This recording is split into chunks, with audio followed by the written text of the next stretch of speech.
I think there's been a lot of progress, and it's been incremental.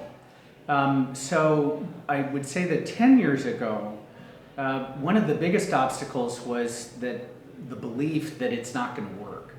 And why would I bother? When we started 20 years ago doing the breast health global initiative work, the low and middle income countries, it was difficult getting interest in that. And that's very different today. Sub-Saharan Africa, aortic, they've really made changes. And it's not just we wish something were better. They've gone beyond identifying the problems to start thinking about solutions. I would say that a major change is in recognizing that one doesn't just reproduce what happens in a high-income country environment, in a low and middle-income country environment. One must be more thoughtful and strategic in terms of how these differences can be made.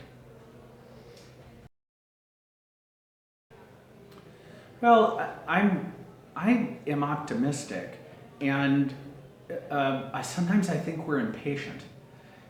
We actually have to recognize it does take time. If there was something I wish there was more of a focus on, it would be on practical measurement.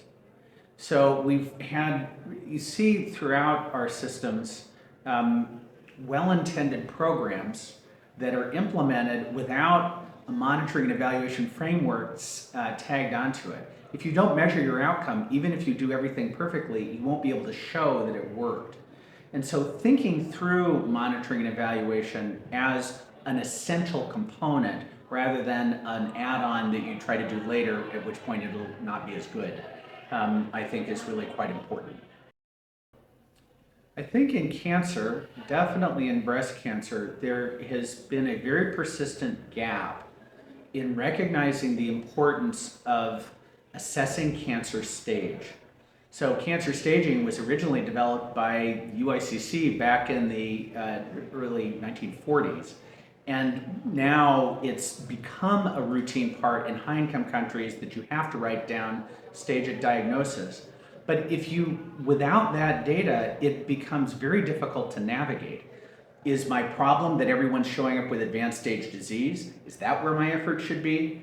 Or is it actually that the stage distribution isn't such a problem, it's timeliness of diagnosis, or it's a completion of therapy? Getting cancer registries to record stage at diagnosis, there's nothing easy about it. It is very challenging, but we've been having ongoing discussions that I think are increasingly well received with IR, that to make stage at diagnosis not an add-on, but actually fundamental to what we do.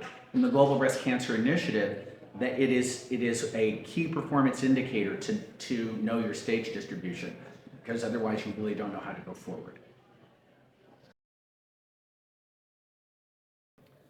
I think that a key area is in ownership of who's responsible.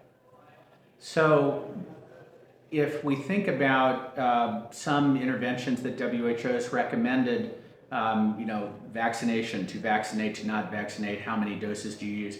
That's information that can be provided, and it's, relatively speaking, a simple thing to act on.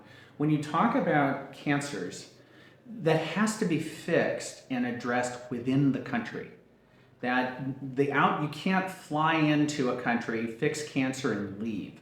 And so what we actually have to do is shift from the thinking, we'll tell everybody what to do and then it'll all get better. We have to shift from that thinking to, no, actually we have to empower the countries so that they can do self-assessment of where they are. If they can't assess their own situation, then it would be very difficult to make good progress. I think one of the challenges that we have when we have these fabulous experts is all of the experts, and I'm not excluding myself in this, we all think we know what it is you're supposed to do, but we're actually not the decision makers here. And distinguishing what our role is, it's not to tell everybody what to do, it's to create tools so that they can do this in the way that is most effective in their environment.